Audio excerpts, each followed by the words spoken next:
Hey everyone, and welcome. Today, we're diving into a really cool idea that's shaking up how we think about economics. It's called Doughnut Economics, and it all starts by asking one simple but really important question about what it actually means to be successful.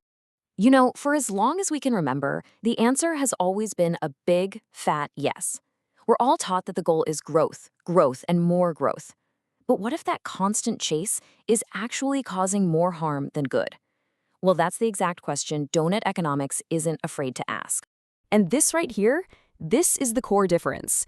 On one hand, you have the old way of thinking, which is all about making GDP go up no matter what the cost is to people or the planet. But on the other hand, this new vision isn't about growing forever. It's about finding a balance, a sweet spot. It's moving from chasing an endless line upwards to thriving inside a circle of well-being. So, how in the world does this donut actually work? Well, let's build it together, starting from the inside out. We'll begin with what you could call the absolute necessities for a decent life. The economist who came up with this model, Kate Raworth, she calls this the social foundation. Okay, so think of this as the floor. It's the absolute minimum that no person on this planet should ever fall below. It's the baseline for human dignity.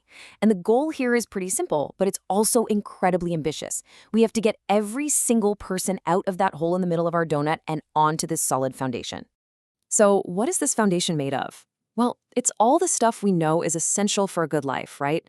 We're talking about having access to healthy food and decent healthcare. It's about getting an education, earning enough to live, and having a say in the politics that shape your community. When people don't have these things, you get deprivation and massive inequality. A truly thriving economy has to put meeting these needs first, for everyone, no exceptions.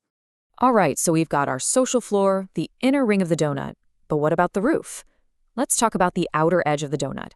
Now, this isn't a boundary that we just made up. It's one that the planet itself has set for us. And this is what we call the ecological ceiling.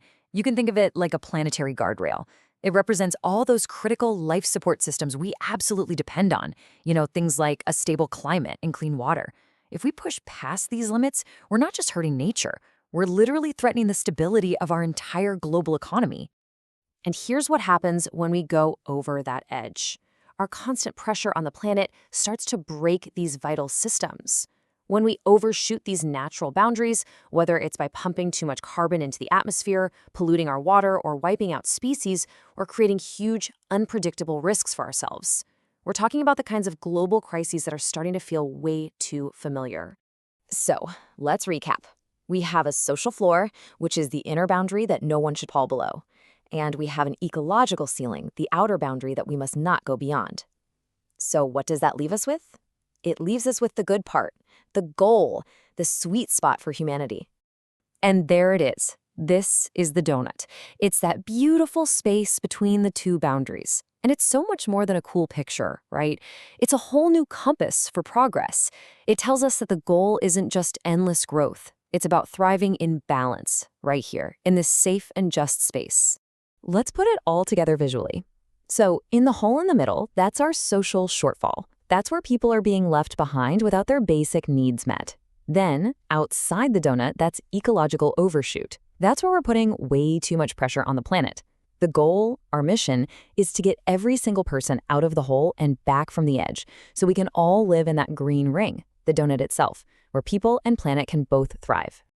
Now, this all sounds really great in theory, but you might be thinking, okay, but how does this actually change anything in the real world? That's a great question. So let's look at what happens when you take the donut off the page and start using it as a real tool to redesign our economies.